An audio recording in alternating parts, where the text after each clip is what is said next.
Dneska vám chcem poslúžiť v Božom slove. Ale môjim zvykom je, že keď začnem kazať, sa pomodlím. A k modlitbe vás poprosím, postaňme. Tak môj Bože, drahý nebeský Otče, ja sa ti kláňam v duchu a pravde. Prosím ťa, Pane Bože, daj mi silu múdrosti, do tvojich presvetých rúk sa skladám. A prosím ťa, Pane Bože, požehnaj mňa ako tvojho služobníka, aby som mohol niečo, ja chcem, ale čo ty chceš, aby tí, ktorí tu stojí, aby počuli Božie slovo. Menšia Krista od teraz na veky vekov. Amen.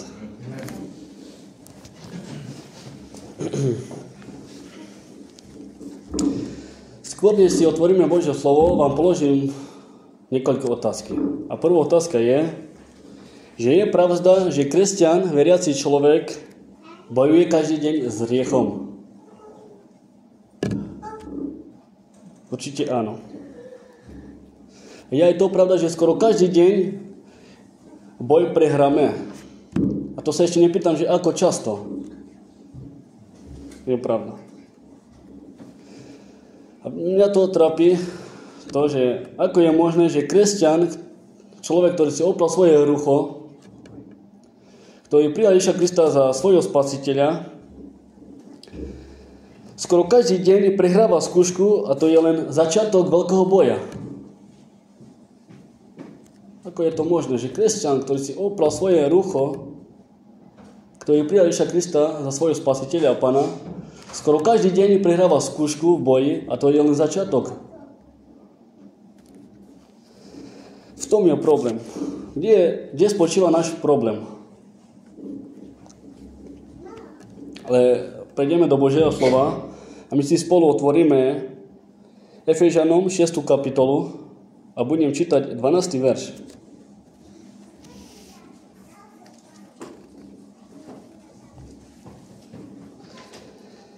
Lebo nie je nám zapasiť s krvou a s telom, ale s kniežatami, mocnosťami, so svetovladcami temnosti tohoto veku, v duchovnými mocňami zlosti v nebeských oblastiach. A 13. verš tam. Lebo vezmite na seba celú Božiu zbraň. Teraz som čítal, proti komu my bojujeme. My nebojujeme proti telu a krvi, ale proti duchom, proti ľuďom, tým, ktorí nám robia zle.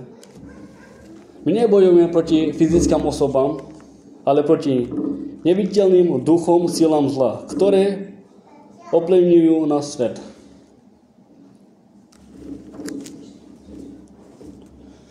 Pavol hovorí, že naša najväčšia hrozba nie sú ľudia, ale duchovné sily, ktoré stoja za hriechom, klamstvom, nenávisťou, zvádzaním, pýchu, strachom a tak ďalej. Ide o satanovú armádu. Satan má svoju armádu a to sú padlé anjeli. Ale telo a krv symbolizuje ľudskú prirodzenosť. Oni nám ani tak neprekážajú, lebo to na nás záleží. Ale Satan má svoju armádu, čo ich získal v nebi. A ona je taká najťažšia naša skúška. A každý deň sa odohráva boj medzi silami dobra a zla. Neviditeľná vojna, v ktorej ide o našu večnosť. A preto my musíme mať Božiu výzbroj a Božiu zbraň. A teraz my budeme študovať, budem vám kázať o tom, že ako my môžeme obstať v skúškach proti zlým duchom, zlým anielom. Čo je to Božia zbraň? Božia výzbroj. Nie je to zo železa ani zo zeme, ale je to z neba. Pavol opisuje celú Božiu zbraň, môžeme si otvoriť Efežanom 6. kapitolu a od 13 až po 17. verš budem čítať. Preto vezmite na seba celú zbraň Božiu, aby ste mohli obstať v deň zlý. Ten deň zlý. Deň vykúpenia všetkých stať. Vtedy stojte majú svoje bedra opásané pravdou a sú oblečení v pancieri spravodlivosti. a majúc nohy obuté v hotovosti evanjelia pokoja. Pri všetkom vezmite štít viery, ktorý budete môcť uhasiť všetky ohňovné štíty toho zlého. A vezmite aj prilbu spasenia i meč ducha, ktorým je slovo Bože.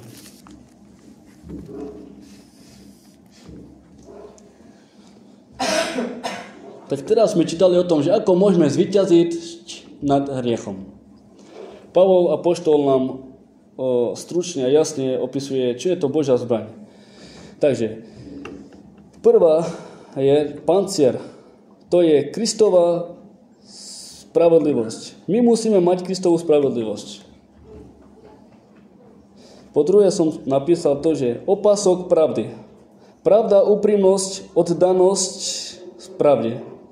Po tretie je obuv evanjelia pokoja. To je služba. My musíme slúžiť. Musíme si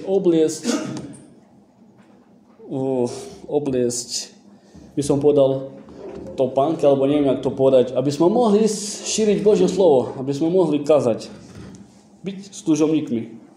Po štvrté je štít viery. To je dôvera v Bohu. Viera je ruka, ktorou sa držíme Krista. Po piaté je, že prilba spasenia. Istota spasy. Prilba spasenia to je istota spasy. A šiesté mám, že je meč ducha. Určite viete, čo to je. Meč ducha je Božie slovo, Božia moc, autorita. Každý kresťan má byť vždy vo výzbroji, každý deň a ústavične. My dobre vieme, že Satan sa nezastaví a práve preto my nesmieme zložiť zbranie, ktoré nám Pán Boh dáva. Satan bude do poslednej chvíli bojovať, ale my nesmieme zložiť zbranie, lebo Satan nezloží. Takisto my musíme sa toho držať. A Božie zbranie zboria ničia pevnosti hriechu. Môžeme si potom otvoriť aj 2. Korinťanom, 10. kapitolu.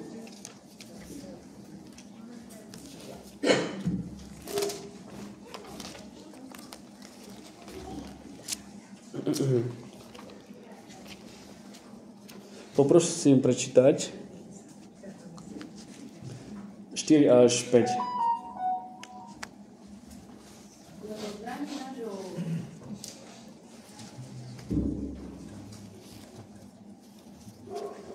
Lebo zbrane nášho udávania nie sú telesné, ale mocné Bohu na borenie pevnosti, ktorý boríme úmysly a každú blízkosť, ktorá sa povyšuje proti známosti Božej a zaujmíme v pláne každý myseľ do pokušenosti Krista. Ďakujem. Tak ako sme čítali, že moc Božieho slova preráža temnotu. Každé Božie slovo má moc meniť srdcia. A Božia zbraň ničí zlozvyky, pichu, pochybnosti, falošné pravdy o Bohu. Božie slovo ničí tieto veci. Všimte si Ježiša. Ježiš je náš príklad v boji.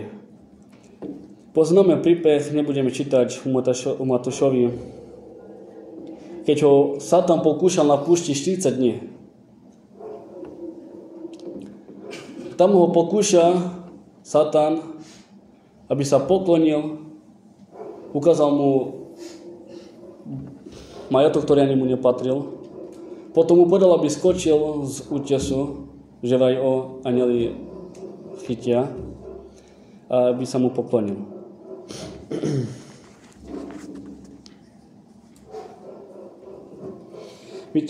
Som povedal príbeh, ako Satan pokúšal z cesty pravdy vyniesť Pána Krista, lenže sa mu to nepodarilo. A práve tak, ako to robil s Ježišom Kristom, tak musíme aj my. My musíme zvíťaziť mocou písma, a to je naša zbraň.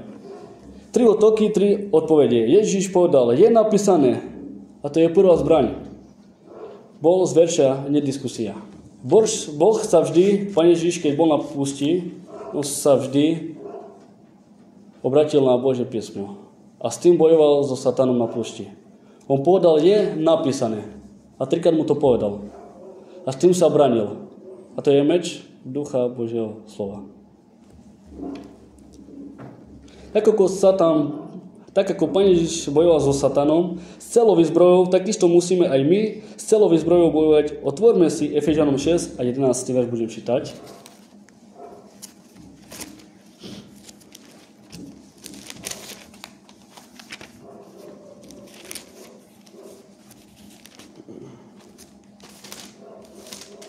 Kto má, môže prečítať.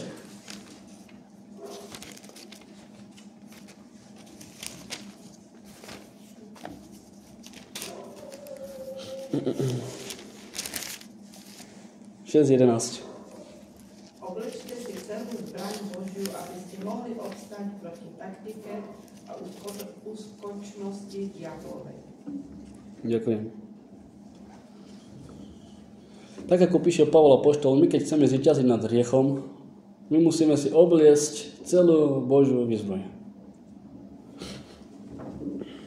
Sestra Vajtová píše, že ani jedna súčasť Božej výzbroje nesmie chýbať. Ak vynecháme čo len jednu časť, nepriateľ nás nájde zraniteľných. Ja si myslím, že aj v tom máme problém. Ja môžem veriť, môžem poznať Božie pravdy, ale pokiaľ nemám ducha pravdy alebo iné veci, ktoré mi chýbajú do Božej zbroji, tak Satan si nájde moje slabiny a ma prekoná.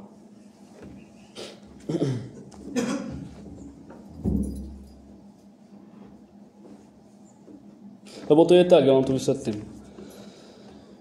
Ja keď len budem nosiť štít viery bez meča ducha, nemám s čím bojovať. Po druhé je, ak máš opasok pravdy, ale nemáš obu pokoja, nevieš kráčať. Ak mám prilbu, štít, opasok, pancier spravodlivosti a obu evanjelia, ale pokiaľ mi bude chýbať meč, nebudem mať s čím bojovať. Lebo nemám ako sa braniť. A braniť sa môžem duchovne iba s Božím slovom. A teraz mám pre vás otázku, na ktorú si odpovedzte sami sebe. Čo v mojom živote chýba z tejto výzbroje? Ktorú zbraň som zanedbal? Božie slovo. Však Božie slovo možno poznám. Štít viery. Vieru mám, lebo poznal som a prijal Ježiša Krista. Spravodlivosti, pancier spravodlivosti. Som spravodlivý alebo nie? Prilbu spasenia. Ja viem, že budem spasený. Meč Božieho slova. Alebo topánky. Chodím ja hlásať Božie slovo. My vieme, že my sme už v závere dejín, čo máme zvestovať trojenské posolstvo a Boží slavný druhý príchod. To asi, neviem, každý povie, jak som povedal, že sám sebe.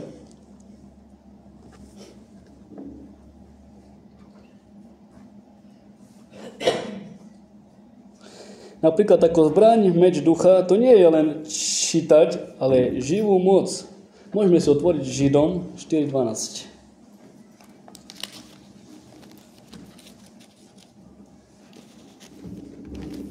Budem čítať Židom 4.12. Lebo slovo Božie je živé a účinné a ostrejšie nad každý meč.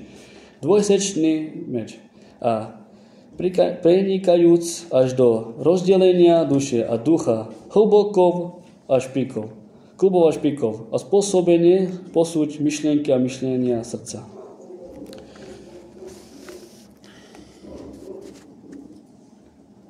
My keď čítame Božie slovo s vierou, ono mení naše srdcie, naše myšlienky, lame hriechy a vedie nás k pokaniu. Božie slovo je kladivo, ktoré rozbíja kamenné srdce. Či klamem? Božie slovo je kladivo, ktoré lame kamenné srdce. Teraz mám pre vás takú tiež dôležitú otázku. Čo si myslíte, modlitba je doplnok alebo súčasť výzbroje? Máte pravdu, je to súčasť výzbroje. Modlitba je duchovný kyslík. Ja vám vysvetlím, že ako.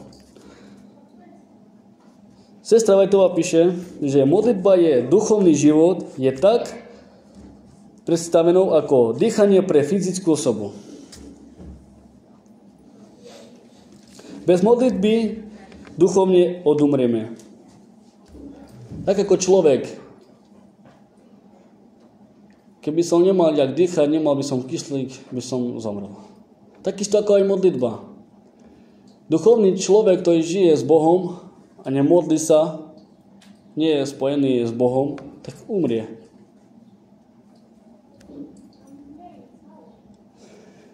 Najsilnejšia zbraň je Kristova láska.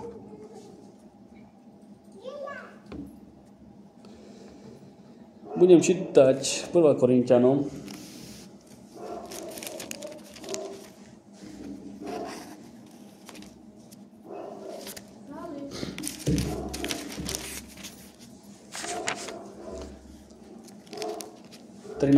Tá kapitola.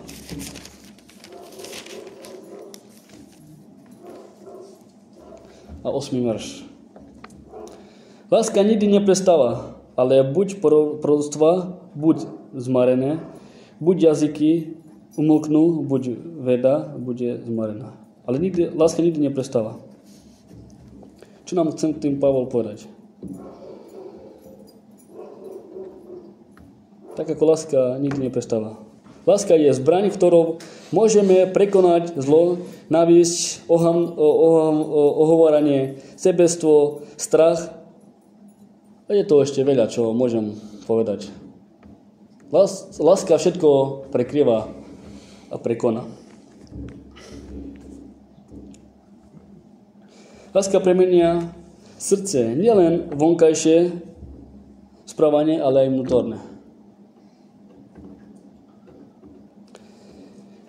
Ešte budem čítať 1. Janovu, 4. kapitolu.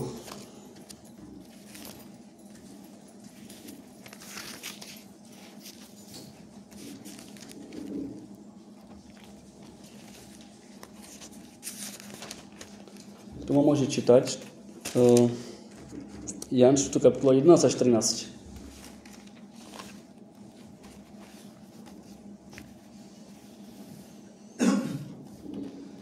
Dobre, budem čítať. Milovaní, ak náš Boh tak miloval, a my sme povinni milovať jeden druhého. Boha nikto nikdy nevidel. Keď milujeme jeden druhého, Boh zostáva v nás a jeho láska je v našom dokonalá.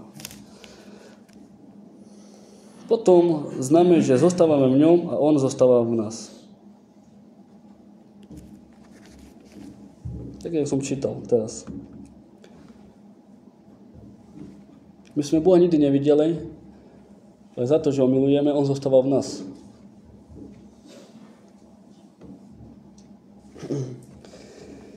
Sestra Vajtová píše, že láska ku Kristovi je najsilnejšia sila, ktorá môže obmekčiť tvrdé srdce a priviesť ho k poslušnosti.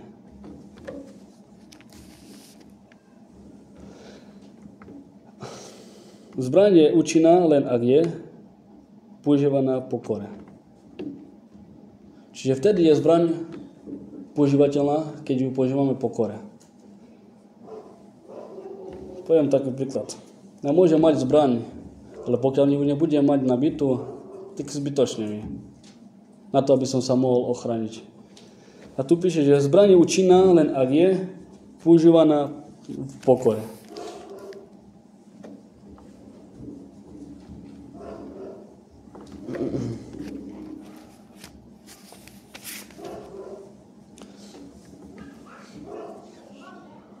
Viete, komu sa Boh protiví? Bohu sa protiví pyšní ľudia. To je, že Boh sa pyšným protiví, ale pokorným dáva milosť.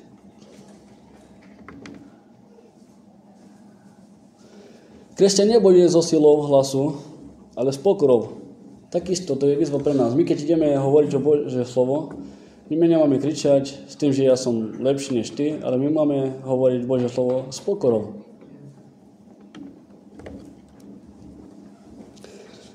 A máme poslednú zbraň. Viete mi povedať, ktorou bude posledná zbraň? Posledná zbraň je charakter Krista. Môžeme si otvoriť Zjavenie Jana, 14. kapitolu.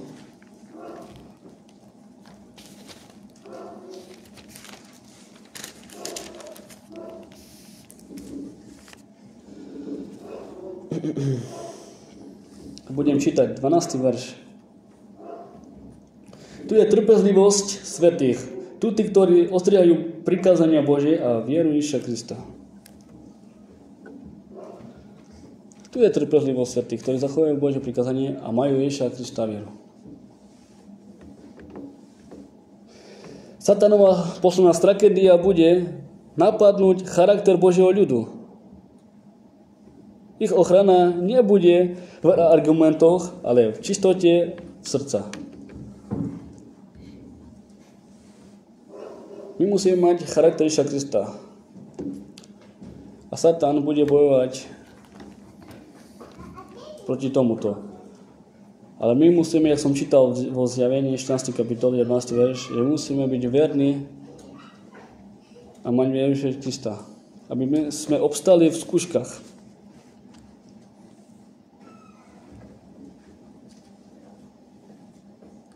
Najväčšia zbraň v záverečných skúškach sveta je životný štýl podľa Krista v pravde a láske a poslušnosti. Tak musíme mať. Čiže Božia zbraň je slovo Božie, to je pravda, meč ducha pravdy.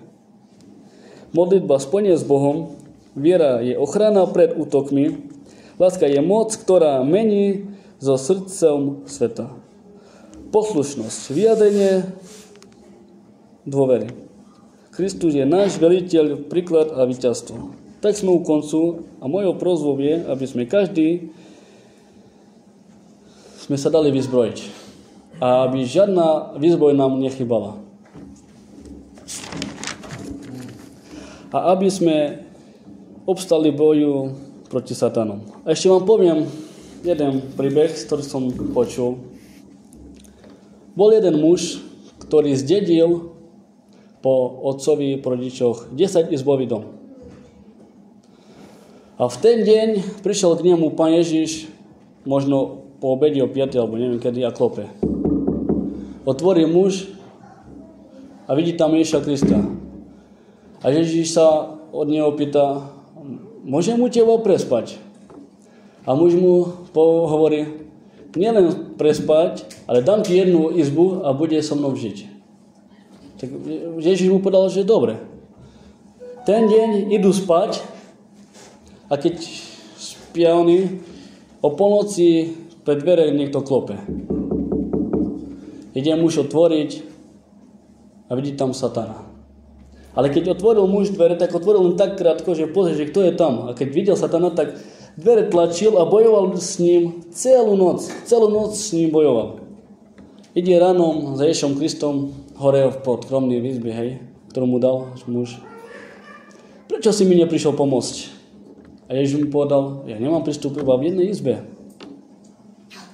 Muž povedal, dobre, dám ti potom všetky horné 5 izby. Tak na druhý deň, keď išli spať, o polnoci klope na dvere. Ide muž otvoriť takisto len tak trošku a pozrie, tam je Satan. Tak celú noc s ním zazbojoval. Ráno ide za Ježišom Kristom. Ja som ti dal 5 izby. A ty si mi neprišiel pomôcť. Ježiš mu povedal, ja nemal som prístup iba do 5 izby. Tak povedal mu, dobre, dám ti všetky izby okrem jednej, aby som mal kde spať. Muž mu povedal. Ježiš súhlasil, však dobre. Idú spať, o polnoci je zazbuchanie. Kto? Zase Satan. A zase s ním bojoval celú noc. Ráno ide za Ježišom Kristom. Pane Bože, čo si to urobil? Prečo si mi nepomohol? Ja som ti dal všetko, čo som mal. A Pán Ježiš povedal, áno, okrem jednej izby. Tak mu dal aj tú poslednú. Ale Pán Ježiš mu povedal, ale ešte jednu vec musíš robiť. Musíš prepísať na mňa celý dom, aby som ja bol majiteľ domu, aby ja som mohol vyháňať tých, ktorí ja budem chcieť. Lebo pokiaľ ty budeš majiteľ domu, tak nemám právo na to. Tak muž, dobre povedal, súhlasil, išiel prepísať celý dom, celý majetok na Ježiša Krista. Idú spať, o polnoci klope. Pravdepodobne Satan. Ale už nie muž, a Ježiš mu ho zastavil. Počkaj, idem ja. Teraz je čas na mňa. Teraz je môj boj. Ty si všetko urobil. To, čo si mal, si urobil. Teraz je na mňa čas. Ide, otvorí, a nie Ježiš otvoril, že len tak dvere, ale normálne otvoril celé dvere, koľko sa len dalo. A keď Satan uvidel, že tam stojí Ježiš Kristus, viete, čo urobil Satan? Zobral, ako sa povie ľudovo, že zobral nohy na plece a utekal, ako sa len dalo. Chcem povedať tým, že my keď dovolíme Ježišovi prísť do našho srdca len kúštičko, tak Satan nás vždy premôže. A o polovičku takisto nás nepriateľ premôže. Ale my musíme dovoliť Ježišovi Kristovi, aby ovládol naše celé srdce, aby sme ho prijali celým srdcom. A vtedy môžeme zvíťaziť s Bohom a Pán Boh urobí také zázraky, ako poznáme, ako sme čítali. Aké robí zázraky Pán Boh? Tak my musíme zmeniť svoje srdcia. Ale ešte chcem povedať to, že my musíme mať celú výzbroj, aby sme mohli obstať v skúške vo viere. Amen.